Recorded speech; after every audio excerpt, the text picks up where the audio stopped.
amazing orchestration that only God could have done. And when you hear that, you will know this was his doing. No human being could ever have conjured up this sequence of events and this connection of people to deal with an emergent situation when Tom was in the Philippines. So that'll be after I finish sharing with you a little bit of the story of our ZIM. I think it'll be probably unfair to just jump into the organizational side. I have to tell you a little bit about my own life and how it came to be that God, in his mercy, reached out to this young man in Delhi, India. In fact, while we were flying in here this afternoon, my wife's sitting next to me, and by the way, I'm always delighted to have my wife with me. She is almost never with me. I can't compete with the grandchildren anymore. She is at home. Somebody once said to Winston Churchill, "Have I ever told you about my grandchildren?" He said, "No, and I want you to know how much I appreciate it." So I won't tell you much about that, but Margie is with me this weekend, and it's a delight for me to have her here. But as we were flying in, I showed her a letter that I received just before we boarded from my sister in Toronto. She's married to Sundar Krishnan, who's a well-known expositor. Sundar is now my brother-in-law. We grew up from the time we were 6 years old. When I came to know Christ, Sundar was preparing for a course in nuclear physics, became a nuclear physicist, went on to Toronto, Canada, became their top safety expert there, and then God tapped his shoulder to go into the ministry. And that's where he is now, and he's been in the ministry now for 35 years. We are almost the identical age. He's 6 months older than I am. I never let him forget that. And but she wrote to me, and she said, "I'm in Arizona vacationing with Sundar, and we were in Lima before that." And she went on to meeting people who'd been touched by this ministry, and she said, "I just want to say something to you, Ravi." She said, "Dad always thought you would end up in jail in your life." That's her exact words. "Dad always thought you would end up in jail." And I remember him telling Mom that I was really a rotter, had no purpose in life, and that I was going to end up in jail. She said, "Today all I can say is God had plans far different to what any one of us had ever envisioned for you." And you know, when your own sister writes a long, protracted letter of affirmation and appreciation, you know how the grand weaver has worked in your own life. I used to listen to a lot to English music when I was supposed to be studying. I had my physics textbook by an Indian author by the name of G.L. Datta. Anybody who studied science in India knows the name of G.L. Datta. The only problem was if you'd open my book, it would always open on the same page because I never turned it. I would just sit there and I'd be daydreaming. We used to sit around the dining table, the 5 of us kids, assigned to study for 2 hours. I'd be staring at G.L. Datta, but with the low tones of music in the background. And he used to be called the voice of Radio Ceylon, Choice of the People. Now it's Sri Lanka. And one day I remember listening to this song. I used to do a lot of memory work right from the time I was young. So I started listening to this song every day as it would come 6:30 p.m. And I would start memorizing it. This is the way it went. Ed Ames narrating it, that dates me. But in the background of that song was an Eastern chant while Ames would narrate it in these words. "From the canyons of the mind, we wander on and stumble blind, wade through the often tangled maze of starless nights and sunless days, hoping for some kind of clue, a road to lead us to the truth. But who will answer? As side by side two people stand together vowing hand in hand that love's embedded in their hearts, but soon an empty feeling starts to overwhelm their hollow lives, and if they ask the hows and whys, who will answer?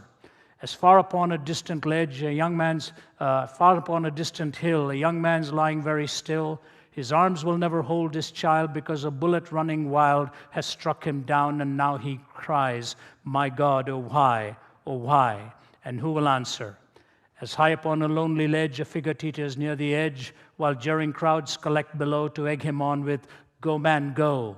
And none will ask what led him to his private day of doom, and who will answer? As 'neath the spreading mushroom tree, the world revolves with apathy, while overhead a row of specks drowned out by discotheques. And if the secret button's pressed because one man has been outguessed, who will answer? Is our hope in walnut shells, worn round the neck with temple bells, or deep within some cloistered walls where hooded figures pray in shawls, or high upon some dusty shelves, or in the stars, or in ourselves, who will answer? And the chorus went this way: if the soul is darkened by a fear it cannot name, if the mind is baffled when the rules don't fit the game, who will answer? Who will answer? Who will answer? There were two things that struck me about that song. Number one, it was being narrated by an American. And I always thought growing up in India, if I could ever end up in America, I'd be okay. I'd find some prosperous lifestyle. Everything would be wonderful. I'd have all the income I needed. I wouldn't be plagued by questions anymore. That was the first thing.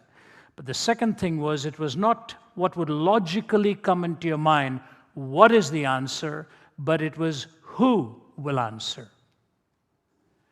And that's what kept digging deep into my own soul, that everybody is asking the same questions, but this man is asking it differently. Who will be the answer? And I was driven to ask question after question after question. My mother looked at me one day totally frustrated and said, "Where do you come up with all these questions?" I said, "I don't know. They come up from within me. I have these questions." She was a simple woman. Yes, she was educated, but she was a very simple-minded person. My father and mother had an arranged marriage. He came from a rather sophisticated family. She came from a simple background, very different story, and it was a struggle for all those years. My mother could have walked out of that family with all the struggle and pain that was being inflicted upon her. And I mean that. Pain that was inflicted on her, emotional and physical. But she would look at us kids and wonder what would ever happen to us. And of all of the five, she had a special fear that I would be destroyed if she were not around there to protect me from my own dad. That's the way it was. But then at the age of 17, I was on a bed of suicide when a Bible was brought to me. I'd never cracked open a Bible in my life before that. And as that Bible was given to me, and I couldn't hold the Bible because my body was dehydrated. I had poisoned my system. And the moisture had gone with just all the nausea that it had induced. It spilled out all the moisture out of my body, and it was the servant in the house had rushed me to the hospital, and they put me on IVs. I would not have made it, but I couldn't lift my arm up. I couldn't put my hands together, and so it was my mother who was given the Bible, and she was told what chapter to read, and the man was not allowed to stay. He left. And he gave her John chapter 14. Jesus is talking to Thomas, who was the one who'd really gone to India to preach the gospel in the southern tip of India, of Kerala. And the first 7 of his converts were from the highest caste of the Hindu priesthood, called the Nambudris. My ancestors were all Nambudris. They came from the highest caste of the Hindu priesthood. And here I'm now listening to Jesus talking to Thomas. I couldn't put it all together then. I knew nothing of this then. All I knew is that he's talking to this man, to whom he says, "I am the way, the truth, and the life. No one comes unto the Father except through me." And then as it goes on in verse 19 of chapter 14, he says this: "Because I live, you shall live also." That was the who I'd been looking for.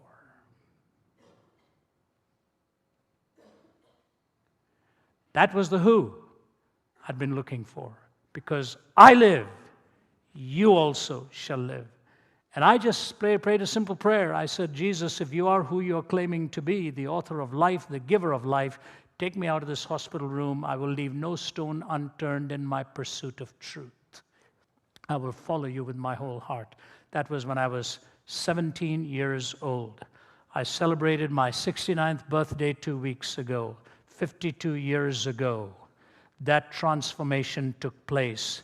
I have never looked back, except look back with amazement. And a day never goes, like today, my sister writing to me and just saying, "I can't believe all that God has done and accomplished in your life," and so forth. There are questions. People have questions. People suffer from emptiness, no meaning. They want something to hold on to that tells them life can be put together, that there are not just answers, there is a who to whom you can be related.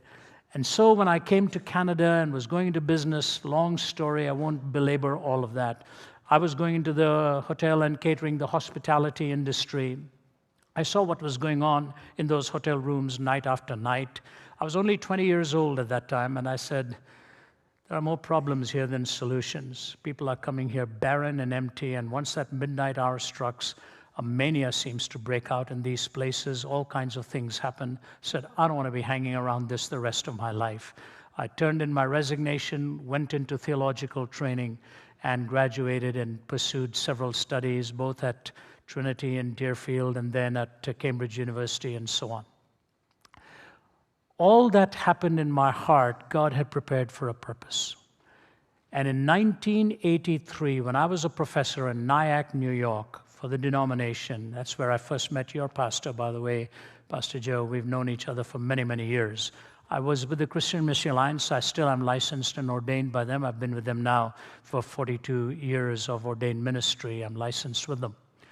But as I was a professor there, I said, this is really not my calling. I'm doing it to honor my leaders. I'm not an academic. I'm an evangelist. I'm an apologist. And Billy Graham had asked me to come and speak for him at Amsterdam 83. And here, speaking to the world's leading 4,000 evangelists, I'd sat down afterwards. Dr. Graham had been so kind in his comments about that message. I didn't even know until that point he knew I existed. Really. And as he chatted with me afterwards and before, I said, you know, I've noticed something out here. And while flying back with my wife, Margie, we'd gone from Amsterdam to India, saw the poverty there amongst the clergy and lack of education. I put the two together and I said to her, almost every evangelist speaking to the evangelist was basically talking about evangelism to the unhappy pagan.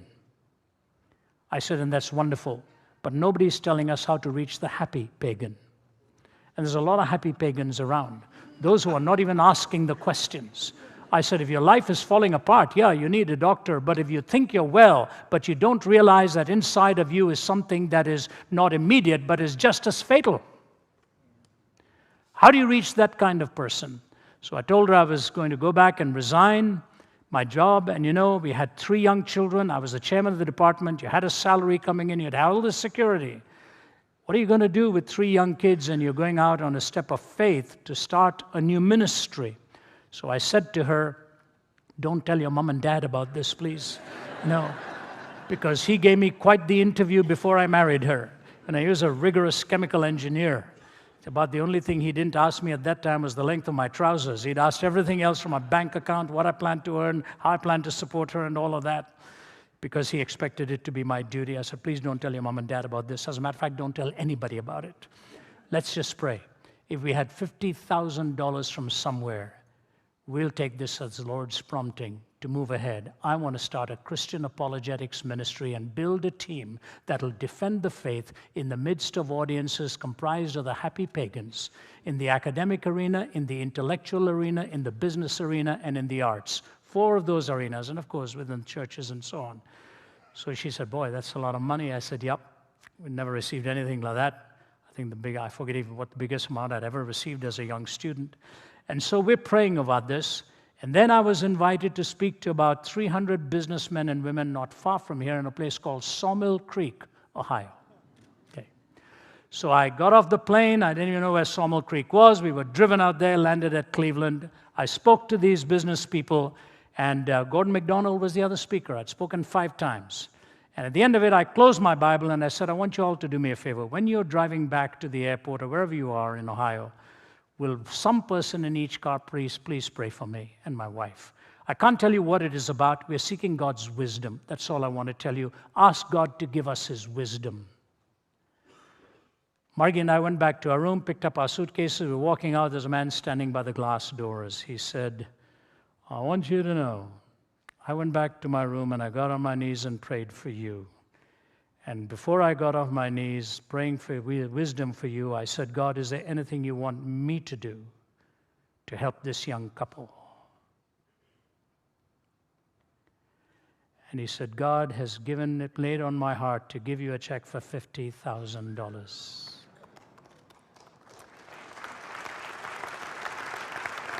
It was 1983, November of 1983. It was a lot of money then, it's a lot of money now. I just looked at him in a state of shock. I was so glad my wife was next to me, because if I'd gone back and told her the story, she'd have said, "Are you sure this man is all right? What kind of person have you met like this, totally out of the blue?"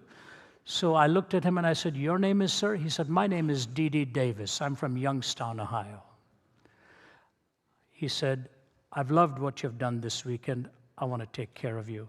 I said, "Mr. Davis, you don't know me, sir. I don't know you. I find it difficult to take so much money from a total stranger.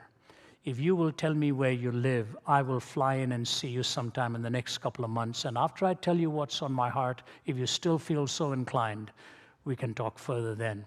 He said, No. You're a very busy man, I know." And he said, "I have a plane. I'll fly in and see you. Tell me where you live." And a few days later, he landed in White Plains, New York. We were in Nyack across the Tappan Zee. We sat in the Hilton with him and his wife.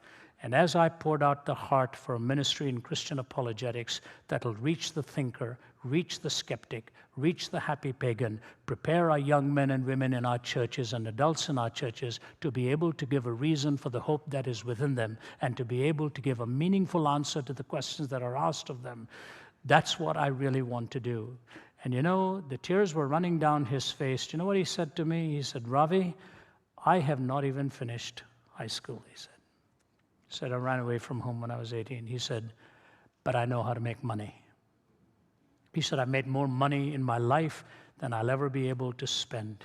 You do what God's called you to do. I will take care of you. This will only be the beginning. Bring some friends together, and we can talk and get this organization underway." And I just got terrified about all of this. I said, wow. I went back home. I couldn't pick up my cup of coffee. I said, "Is this for real?" I said, "What do you want from me? What will this mean for me in my relationship to you?" He said, "Nothing much, just one thing." He said, "Your integrity." He said, "You promise me your integrity, and let your yea be yea and your nay be nay, and I'll take care of you." He honored that trust for 20 years when he passed away 10 years ago. It was not just that we'd lost such a generous giver, which he was. I felt I'd lost a kind of a father figure in him, because he was such a good man. And when he was buried in Youngstown, his two daughters asked if I would come and speak at the funeral. And he was also a military veteran, and so they wrapped the casket in a flag, and when the funeral was over, they took that flag off, folded it, and the daughters said, "We want you to have this. You were the son my father never had, and you were the one he so implicitly trusted." So the ministry was born here. For years and years, Ohio was really our number one state in support because of Didi and several others from this area. When this ministry began and got underway, my goal was to have a team get on the air, do some writing, and get the ministry on every major continent. I didn't know how we were going to do this. I want you to know something. I am not a planner. I am not a process person. There's only two things I really do. I speak and write, and sometimes I'm not sure I'm doing that well enough either. That's all I do. I speak and write. I cannot endure board meetings. I do not like long, drawn-out administrative stuff. If anybody would do that for me, I think my idea of hell at that time was to become an administrator. If you had to administer everything, I just had no attraction to that. I had no such things for figures and planning and scheming and all. I'd prepare a talk. I could write a book. That's all I was trying to do. God started to work. He started to work in ways that made it absolutely sure in my mind this had nothing to do with me. This had everything to do with his calling. You see, just before I left India, I had applied for the Indian Air Force to become a pilot. India was at war with Pakistan. It was just another job. I said, "I've failed at everything else. Let me try GD pilots." They had 300 people interviewed. They were going to select 10. I came in at number 3. So I phoned home and said, "Done it. All the exams are over, physical endurance." I used to be quite the athlete in those days. I used to run great distances every day. I leaped over walls and this and that, and I was selected. So I phoned home and said, "Done. I'm going to be going to the National Defense Academy. I'm going to be in the Indian Air Force." One more interview left. I went for the interview, and a big Churchillian-looking, jowly individual, a wing commander, looked at me after the interview and he said, "Beta," that's in Hindi, it means son. He said, "Beta, you're a nice young man." I thought something horrible is about to happen. He said, "I know you've placed number 3. He said, "But I am going to reject you." I hated that word. I said, "Why?" He said, "This job is about killing, and psychologically you are not equipped to kill." You know, for just a moment, I wondered if I could prove him wrong right then and there, you know. But one look at him, and a fool I wasn't. His size, he would have had me for a meal that night, you know. I walked out of there in a daze. I said, "What on earth?" I had no courage to phone my parents. When I arrived back by train, my parents had brought all their friends along with garlands and sweets at the railway station to congratulate me. I said, "My goodness, you talk about a humiliation out here." I didn't have the heart to tell them. Had I been accepted in the Indian Air Force, I'd have been a minimum commitment for about 20 years. There had been no thought of where God had in mind for me. He blocked my path in order to open the door that He wanted to open for me. The ministry of RZIM began some years after I moved, as I told you the story how it did. 10 years ago, I was in Oxford having breakfast with Alistair McGrath and Michael Ramsden, my colleague. And I said to them, "You know, we're talking about 3 initiatives out here that I'm thinking about. One of them was to have a place where we could train academics philosophically in high-level education at Oxford. Michael Ramsden had been talking about it. Alistair McGrath gave us the possibility. So we were going to open the Oxford Center for Christian Apologetics. The second initiative we wanted to have was Wellspring International, a charitable arm of this ministry that would reach out to the hurting of the world, especially women and children at risk. In all of my travels, I'd seen so many horrific things happening in the prostitution industry. I said, somebody has to be involved in rescuing this. So we started Wellspring International. At that time, my daughter Naomi was working in the White House under President Bush, and they were offering her position under John Ashcroft at the Justice Department. I flew her in from there to tell her, "I know your heart, I know your passion, because right out of graduation from Wheaton, you went to the Dominican to work with orphans." I said, "Would you consider leading this work of rescuing women and children from the sex trafficking industry in Wellspring International?" She went back, prayed about it. She said, "Dad, it's on my heart all along." She anchored that. Then the third vision was to reach the Islamic world, but to do it in a way where we had Westerners prepared to understand the language and the nature of the Quran and understand Islamic doctrine thoroughly to be able to defend their own culture and their own teaching, so that a supervening worldview that was contrary to the worldview that helped found this nation would not be able to overwhelm this culture. Pluralism is a good thing, but the absolute truth and the nature on which this nation was founded, only the truths of the Judeo-Christian worldview could have founded a nation like this. No other worldview could have. You take the Declaration of Independence. Pantheism, Islam would never have framed a statement that we believe these truths to be self-evident, that we are all created equal, endowed by our Creator with inalienable rights for life, liberty, and the pursuit of happiness. Hinduism would never have said that. Buddhism would never have said that. Pantheism would never have made a statement that we are all created equal. The karmic system is stratified. And given freedom by our Creator, Islam would never make a statement like that. Islam is a heteronymous culture that dictates for the masses. So I said we need to protect the values. And so we had the third one called SWOD, Scholars with a Dream, because many Muslims were coming to Christ through dreams and visions and so on. But we needed the scholarly side of it. Wellspring International, the Oxford Center for Christian Apologetics, SWOD, Scholars with a Dream, to prepare 100 scholars with a doctoral level degree in Islamics. We are well on our way to accomplishing that. Those 3 landmarks came 10 years ago. Today, when you look at the Oxford Center for Christian Apologetics, to which your pastor has been, it's turning out some of the finest Christian apologists all over the world. You listen to an Amy or Ewing, or you listen to a Michael Ramsden, or you listen to a John Lennox, or you listen to Michelle Tepper and Christian Hofreiter. We've now placed apologists. We're a team of about 40 plus apologists placed in 11 different countries, in countries like Spain, in countries like South Africa, in countries like Australia, India, China, in the United Kingdom, in Canada.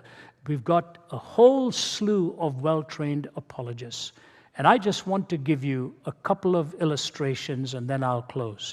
How did God open the door for all of us? When I was invited to speak at the United Nations, the second time I was speaking there, they tell you about 15 to 17 minutes, and you can't go overtly with the gospel. You've got to respect the plurality of those around you. So you speak for about 12, 13 minutes, last 5 minutes, you bring the gospel in. At the end of it, they were all lined up. And one of them was from a former Soviet country. I won't be specific. They were lined up there to shake hands with me, and this man looked at me and he said, I'm the United States, I'm the ambassador to the United Nations from such and such a country. He says, Mr. Zacharias, I hate my job. I don't want to come here. I didn't want to come here. I come from an atheistic country. And every day I kept wondering why I'm here, why I'm here. Today my question was answered.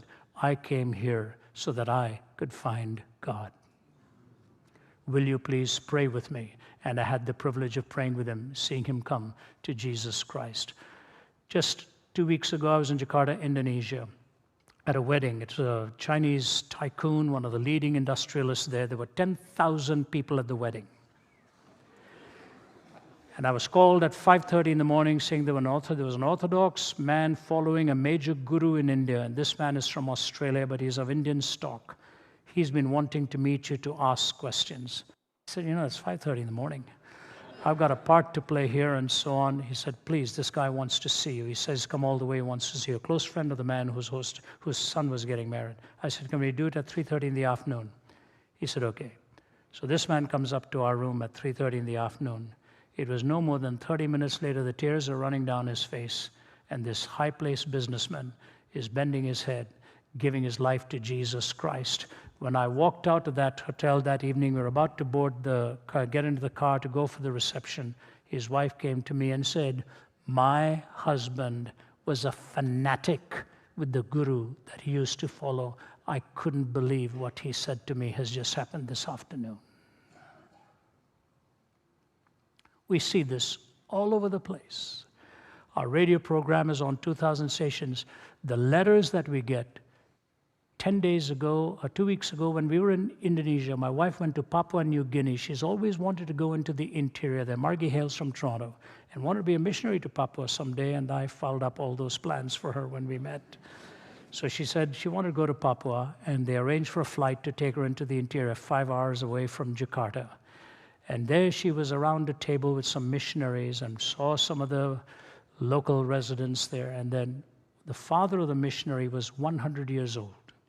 He said, I'm visiting my son, and I want you to know, every day I listen to Let My People Think. I listen to this radio program, the voice of your husband and your speakers. I know them well. That same day, I received a letter from a woman who said she was in a doctor's waiting room listening to one of our podcasts, and a 6-year-old girl came over and said, I think you're listening to Ravi Zacharias. 6 years old. She said, how do you know this guy? She says, my father makes me listen to him every day, From 100 years to 6 years old. If I could tell you the lives that are transformed and how they are changed, you would be quite overwhelmed. I want to close with this little story and then link up to Hayden. I wasn't watching the clock. I'm sure my time's up. So let me at least tell you this. It was a little over 2 years ago, I was speaking in Bahrain. I was invited by the government leadership to speak on Is Peace Possible? I said, I'd like to qualify that with God, yes. Will you let me speak on that? So they're quite a fascinating audience. A young boy came up to me and he said, Mr. Zacharias, can I have your email ID? I said, why do you want that? He said, I have some questions. I thought, oh, questions, I said, okay. I said, don't give it to anybody. Questions. So next day I get this. Dear sir, this is Abraham from Bahrain. We just met last night. I honestly want to tell you that your speech was absolutely awesome. I've been an admirer of your ministry since the time I first heard you speak at Bahrain in 2003. I was only 5 years old then. But now I'm 14 and have finished reading all your books like The Real Face of Atheism, The Lotus and the Cross, Jesus Among Other Gods, Sense and Sensuality, The End of Reason, Why I'm Not an Atheist, The Grand Weaver, Walking from East to West, etc. They made a great impact on my life and my way of thinking. I really wanted to get your email ID, and I'd sent a email to the RZIM office requesting for it, but I've not received a reply for more than a year. Thank you for giving me your ID yesterday. I've also heard many of your tapes, like Barriers to Belief, Absolute Truth in Relative Terms, A Fish Out of Water, A Life That Lost Its Focus, What Happened After God's Funeral, which is my favorite, The Haunting Spectre of Guilt, Though the Fig Tree Does Not Bud, The Lostness of Man, Who Are You, God, etc., etc. You know, sir, you may feel all this is pretty hard for a 14-year-old to digest. But honestly, I love those messages. I saw the DVD of you speaking at the University of Michigan in the Q&A session. Sir, thank you so much for the wonderful impact you've made on my life. I will always remember to pray for you and your ministry. May God bless you abundantly and give you a long, long life. I remain yours faithfully, Abraham Matthew, Bahrain. 14. I flew to Bahrain a few months after that, didn't tell him I was coming. Called them, first called his father, found out he was a medical practitioner at the local hospital. Went and had dinner with them that night. He'd lost his mother when he was only 7 years old, this little boy had. He's a genius. I told the dad, I'm going to keep an eye on your son. God's got his hand upon him. Ladies and gentlemen, our young people are desperately looking for light along their path. Sexually, they indulge till they wipe themselves out. They have nothing fanciful to look forward to anymore. They have spent themselves and they've come away empty-handed. All of the gizmos and all of the stuff we've given to them, they have actually depersonalized the real individual and personalized subjectivity, and they could be talking to total strangers and think they're actually having a meaningful conversation. Our youth are at dire straits on a lonely path to emptiness. I am committed more than ever, and so one of the visions God has given to me to follow this. A year ago, I began to think of setting up a Center for Christian Apologetics in Atlanta, Georgia. We are calling it IACT, the Institute of Apologetics and Contemporary Thought.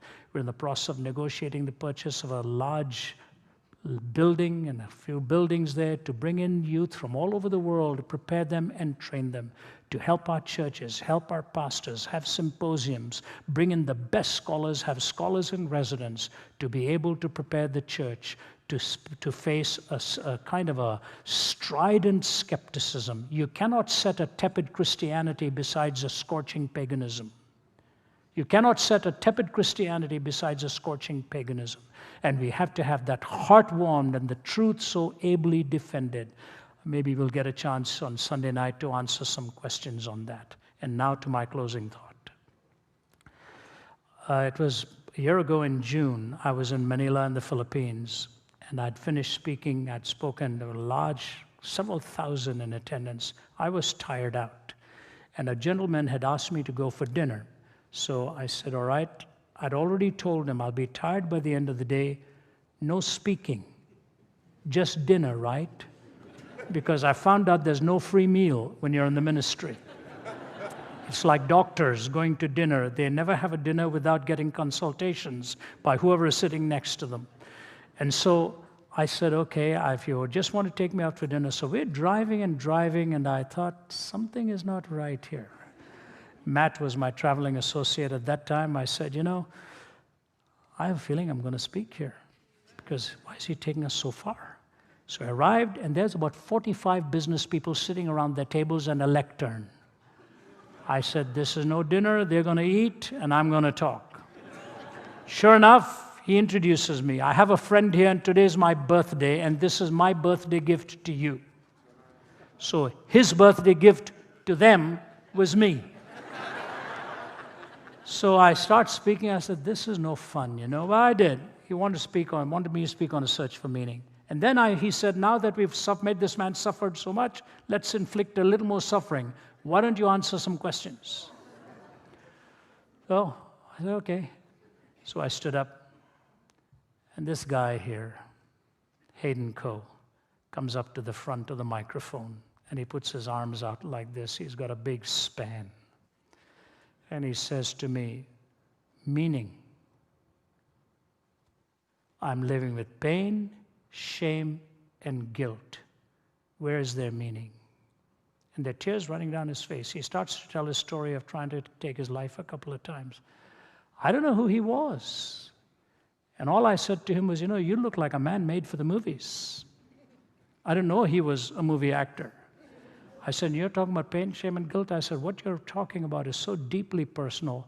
See me after the meeting. I'll talk with you one-on-one.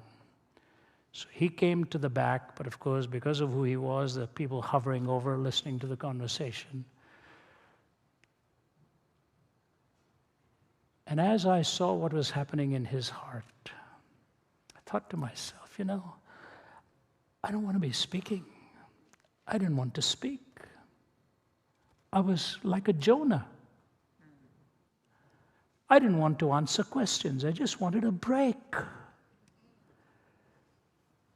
God brings people into your life at a time you need that person the most, and reshapes and rechanges everything for you. I will guide you with my eye, he said. We embraced each other as we prayed. I knew God was going to use this man enormously. I let him tell you his story, except after he told me the sordid reality of what he'd come through. I said, Hayden, I'm not familiar with this kind of stuff, but I know a guy who is. His name is Sanj Kalra. I said, I'm going to be, because Hayden said, I want to travel with you for several months. I'll pay my way. I said, I'm going to be in Singapore in a few days. I'll fly my friend in. You both talk. I believe he can help you far more than I can, because he will understand where you're coming from. And I kept praying. I don't know if these two boys were going to get along or what. So I flew Sanj in. The rest is God's doing. And the same with my colleague, Matt, who's a principal guy. I've got two of my former travel associates who are still on our staff, and my present one, Thomas. Corinne, followed by Matt, and then Matt got to know Hayden. These guys have been like a light in his world. Bright, shining lights. And no matter where you go in the Philippines, he's a head turner. They know who he is. And now they know what he believes and who he really is as a child of the living God. And I just consider it an awesome privilege to call him my friend. It was God who arranged that meeting. We had never planned it. Our ZIM today was planned by him too. In these 11 countries, touching the globe, having an impact through the literature, through all that's going on, lives are changing. And I believe we have only just begun. And I thank God for your pastors' trust and faith to come alongside us. We need it, because the doors are wide and the opportunities are plentiful. We need men and women like you to come alongside and say, we'll hold you up. You keep running the distance. We're there behind you to help you take the headwinds and reach this generation for Jesus Christ. I am the way, the truth, and the life. No one comes unto the Father but by me. He is the answer. And we are taking that answer to clear the bushes of their questions so they can take a direct look at the cross of Jesus Christ and understand the gospel. Thank you so much for giving me a hearing.